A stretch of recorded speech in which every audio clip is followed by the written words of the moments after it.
Live from News Channel 8, your News at 10 starts now. First at 10, a state of emergency in Stillwater as hospitals and city leaders create a game plan to tackle COVID during college football season. Stillwater's hospital hasn't had a free bed in weeks. Mayor tells Rebecca Pryor the emergency declaration is needed for what could be the city's busiest weekend in months. While college football fans eagerly await Saturday's season opener in Stillwater. Here comes Bally. City officials are worrying what a jam-packed stadium will mean for already jam-packed hospitals. Dr. Matthew Payne with Stillwater Medical Center warning they're gearing up for a potential game day disaster. Dire is not a strong enough word. It is absolutely, it's very bleak right now. I do think people maybe aren't recognizing how serious the situation is. But not letting the severity get sidelined. Thursday, Stillwater's mayor declaring a state of emergency based on the, quote, medical health of the community. They're struggling to provide care as it is, and we need folks to be aware of that. And the state is sending help too. Already the Medical Reserve Corps is being deployed to help man overflow tents, which will be set up here just outside of the hospital, but with 0 beds available throughout the entire hospital and 12 patients stuck waiting in the ER just for one to open up.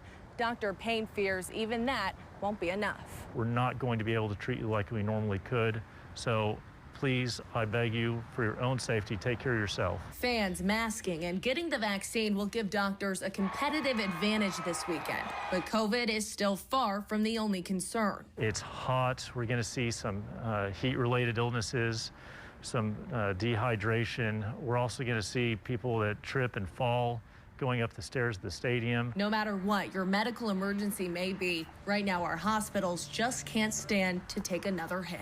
This is a disaster occurring every single day. Rebecca Pryor, News Channel 8. Okmulgee's football team will not be taking the field tomorrow night. An outbreak of COVID cases forced the district to cancel. They aren't the only squad in the state that won't play, but the state group that oversees high school sports tells News Channel's James King this year should run a lot smoother than last.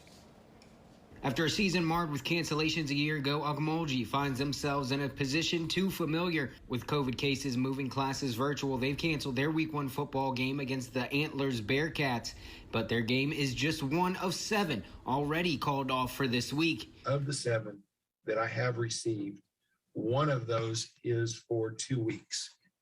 So there were enough people involved on the team that they didn't feel like they could field the team for 2 weeks. Whaley says they had more cancellations last year in Week 1 than there are right now, so they haven't sent out guidelines to schools, but that doesn't mean programs across the state haven't been checking in. Many member schools are emailing, texting, calling, and asking exactly the same question. You know, they're trying to get a grip on what the plan is going forward. But the great thing about last year, if there is a great thing, is that we've got a plan B. That may look a little more like plan C or D this time, but we've got a plan B. And they will be monitoring how many games get canceled from week to week, but they won't get involved until later in the season. Our concern comes, as I've told you earlier, when we start canceling games between member schools that have impacts to our playoff scenarios at the end of the season. And early on, they say it's the smaller schools that have been impacted most by cancellations, simply because team sizes are smaller, so each player in quarantine makes that much more of an impact on the team's ability to play. Yeah, what a shame. Now, James, football isn't the only sport I understand impacted so far. That's correct, Mark. Volleyball, fall baseball, and fast-pitch softball are going on right now. Whaley says volleyball hasn't been impacted too much to this point, but between fall baseball and softball, there's been about 20 to 30 games canceled so far. All right, James, thank you. Golden Hurricane kicked off their season at home tonight against UC Davis. Morgan Beard was there for all the action and has a shocking ending you have to see coming up in about 20 minutes.